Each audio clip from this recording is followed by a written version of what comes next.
The BRICS New Development Bank has announced the United Arab Emirates, Uruguay, and Bangladesh are its 3 new members. Headquartered in Shanghai, the founding NDB members are Brazil, Russia, India, China, and South Africa. As development lender for emerging economies, the NDB's first membership expansion speaks of its global outreach mission.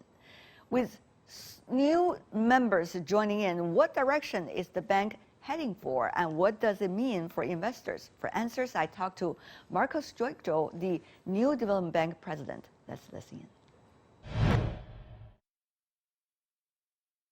And I'm honored to be joined by Marcos Joijo, president of the New Development Bank. Mr. President, what a pleasure to see you. It's great to see you, Tianwei. Very, very good to join your program again. Thank you, sir, and congratulations on enrolling new members, 3 of them from different parts of the world, into the New Development Bank members. Tell me more about why the decision.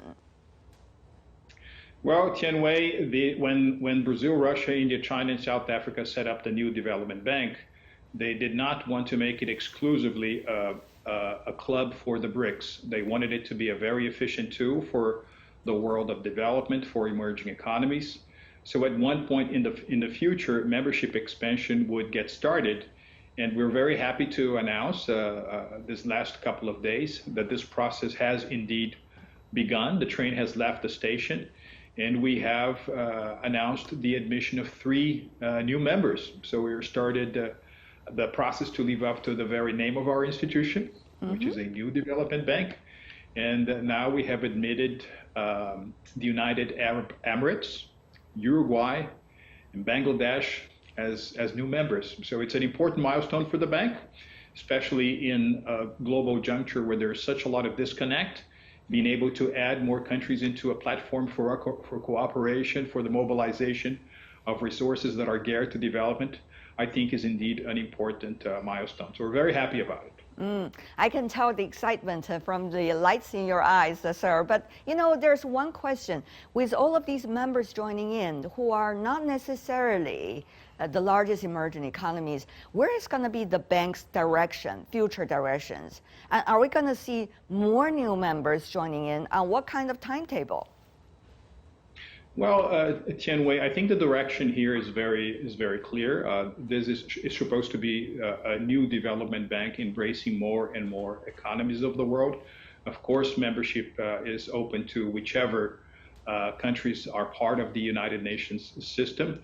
But as we go forward, we wanted to learn from the experience of other institutions and make the process both gradual and balanced. We want to make sure that those that are joining the bank are actually able to enjoy the kind of resources we put together for infrastructure, for sustainable development. So once again, we want to make it a gradual process. Right now, we have admitted 3 new members. So as everyone knows, the United Arab Emirates, which is joining the bank at non-borrowing status, is one of the most dynamic and innovative economies of the world. It's an economy that has diversified over the past few decades. It's become a global hub for finance, for tourism, for technology, for research, for innovation. And it's joining us when it celebrates its 50th anniversary as a nation state, which is a great honor for us. Uruguay has a long tradition in multilateral economic institutions. Those who have been studying trade know that the General Agreement on Tariffs and Trade closed with the so-called Uruguay round of negotiations. That's right. They have also a very important experience in leading multilateral development institutions. The Uruguay had one president of the Inter-American Development Bank in the past. And the 2021 is, I think, an important year because according to the projections of the International Monetary Fund, Uruguay will be South America's #1 GDP per capita in nominal terms. So a very important addition to the bank. It creates also great opportunities for joint projects with some of our member countries. Uruguay and Brazil are border countries. So in terms of logistics, transportation, energy, there's a lot that can be invested there. And we're also announcing Bangladesh. Tianwei, Bangladesh is the fastest growing country in the fastest growing region of the world, which is Asia. It's one of the top 30 economies of the world in terms of gross domestic product measured in purchasing power parity terms. It's done a lot in terms of poverty alleviation. It's done a lot in terms of raising living standards, life expectancy at birth. It's got huge infrastructure needs. So I think a major, very important addition to the new development bank. And they are also joining the bank in the year they celebrate the 50th anniversary of their independence. So another historical milestone for us and for Bangladesh. When you say the United Arab Emirates is joining as a non-borrowing partner, what would that mean? And what is going to be the status differentially among the three when they're joining the bank? And how are they contributing to the bank, both financially and also in providing more solutions to some of the challenges the bank is trying to deal with for emerging economies as a whole? Yeah, so the UAE is a very high-income country. The UAE participates in other multilateral institutions also at non-borrowing status. That means it invests in that particular institution, but doesn't necessarily take loans from it. It participates in the staff of that institution. It may take up leading positions in that institution. Its companies can participate in the procurement process of that institution. So it's a very important contribution, especially because the UAE has had a tremendous successful experience recently in providing for its own infrastructure, for providing for more value addition to its GDP. So there's a lot that we're going to benefit from the presence of the UAE. Is the UAE going to contribute to the fund that were early established by the 5 emerging economies? In what way, to what extent, how much, on what timetable? Yeah, so every new member of the new development bank joins the institution by providing some paid-in capital. So this is done over a period of 7 years, so it allows for a more robust capital structure of the new development bank. But that does not preclude us from looking for other sources of resources. As a matter of fact, we have a clear direction from our board in the sense that we should bring in more capital from private sources. What does this mean, vis-a-vis some of our partners and counterparts, such as AIIB, and such as even on a bigger format, the World Bank? Well, I think you see there is more room for everyone to grow in reality, especially Tianwei, if you take into account that the needs of infrastructure investment around the world, particularly in emerging countries, is in the trillions of dollars. Think about what's necessary in terms of water, sanitation, energy efficiency. I mean, really, we're talking about trillions and trillions of dollars demand for infrastructure investment in the emerging economies. Whereas the multilateral development banks combined, I mean, take every one of them into consideration. So the World Bank, you take, and its family of institutions, so the International Finance Corporation, if you take into account the AIIB, which is our sister institution set up more or less at the same time, if all of them are put together, you only have about 3 to 4% of all of the infrastructure needs. So there's a huge gap, there's a huge distance between needs, demands, and what is provided by multilateral institutions. And there is another element as well, which is sometimes multilateral development banks work in areas where, say, traditional private capital institutions would have an initial interest. But because there is a pilot project that works, that sets up the example, then other investors crowd in and they multiply the benefit that comes from those kind of activities. So it's a very important work, and there's room for everyone. But Mr. President, I'm sure you are aware of the fact that among the 5 emerging economies who are the founding members of the new development bank, situations of their economic growth rate and the landscape very different now since the establishment of the new development bank. How do you see now a very different and diversified, I could use a neutral word, of the economic landscape and reality? What would that mean for a new development bank, your immediate and near future planning? Well, Tianwei, that is true about the founding members of the new development bank. That is basically true about any other grouping around the world. Look at the G7, for example. Over the past few decades, there has also been a marked difference. In the case of the NDB, the most important element putting these countries together is that they have interests that coincide when it comes to mobilizing resources and ideas for sustainable development and for infrastructure. And I would say this is a very powerful bond. We work together. We roll up our sleeves every day with the biggest emerging economies of the world, acting exactly on those areas in which the interests coincide.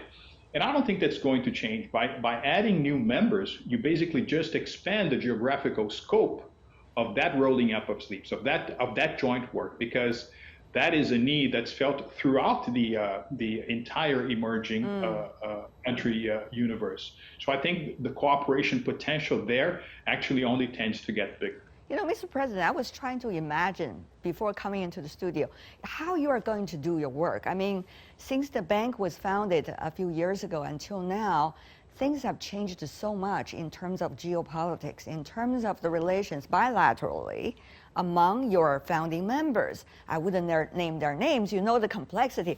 So I'm thinking, how would President Choi work every day to bring all these consensus together?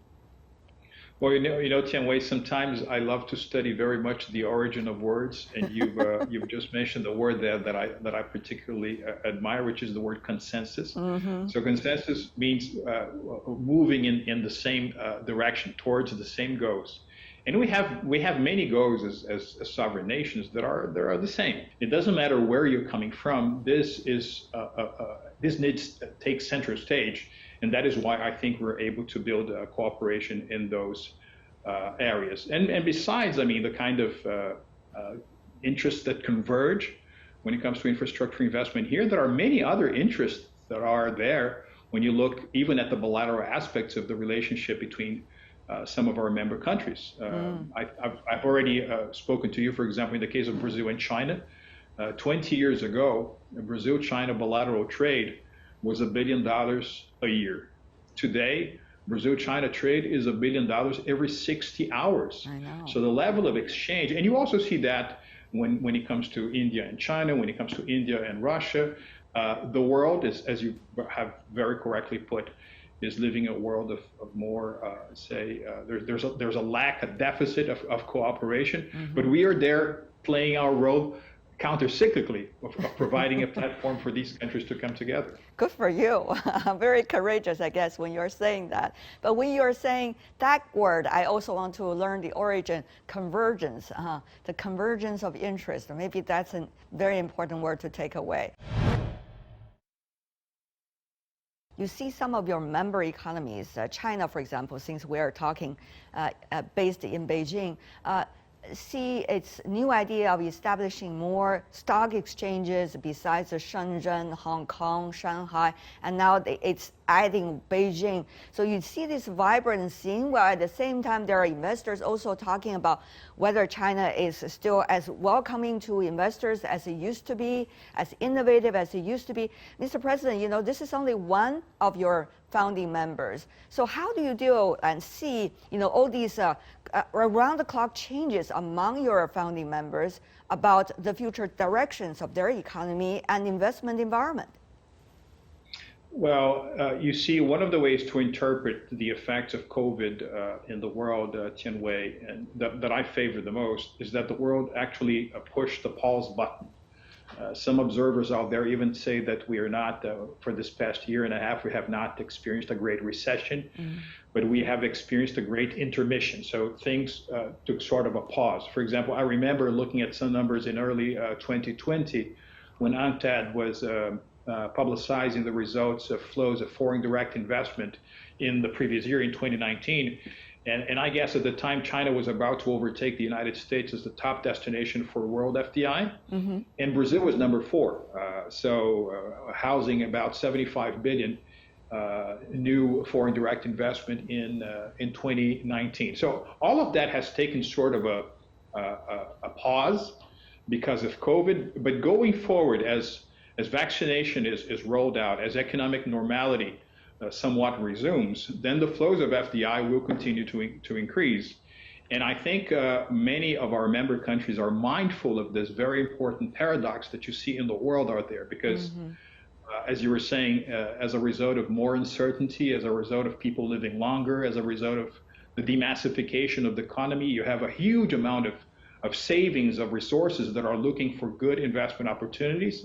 And on the other hand, you have less projects, less interesting ideas that are able to absorb those kind of savings and investment in the form of economic activity. So I think as, once again, situation goes back to something that's closer to normality, there's going to be more and more creative instruments to attract that liquidity, some of them in the form of new stock exchanges, some of them put together by institutions like ourselves, because we want to mobilize more private capital to be able to direct those resources to our member countries. So I see it as a natural consequence of the world that is progressively going to resume normality, and therefore the overall flows of investment will also expand. I want to follow up on that, particularly the new development bank's future potential in cooperation with the private sector. I remember, Mr. President, you said in a recent business summit very clearly that that is the potential. Do you have a timetable and also the amount of cooperation you want to have with, and what conditions? Do we line it up already in front of the private sector?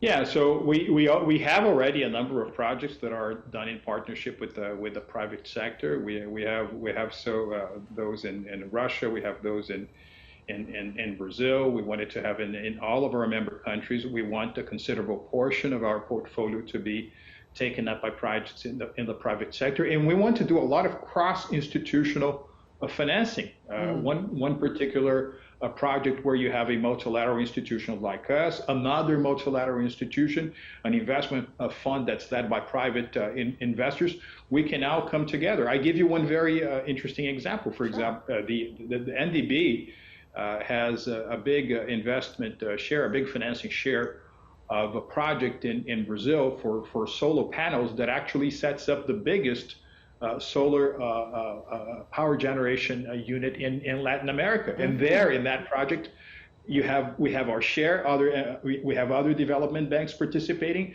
and we have investors from the private sector as well. This is the kind of opportunity that we're very much open to. Now, during my term, we have set up the non-sovereign department here in our vice presidency for operations. So people who are exclusively directed to private sector operations, along with the new department for ESG. So we are very mindful of these, say, preferences on the part of investors to have very strong criteria for environment, social, and governance. So we're also making the institution more sophisticated to be able to play a constructive role in whichever projects we do with the private sector. Among your founding members, there are already currency swap schemes, and also within the programs that you have, there are also different kinds of currency programs and bonds. Tell me more about your choices and preferences of currencies as things goes by. I think our role here is to allow for a bigger basket of choices that are available for whoever does business with us. We have a mandate and a priority in our set of objectives to do more local currency financing, do away with the exchange rate risk. We do so, once again, in a very progressive manner as global interest rates also move towards some sort of normality. This should be a bigger option. We absolutely have that as a priority and as an option for those who want to work with projects in the NDB. We cannot be a new development bank only in the name of our institution. We have to have new investment and financing practices as well. Local currency financing is definitely one of them.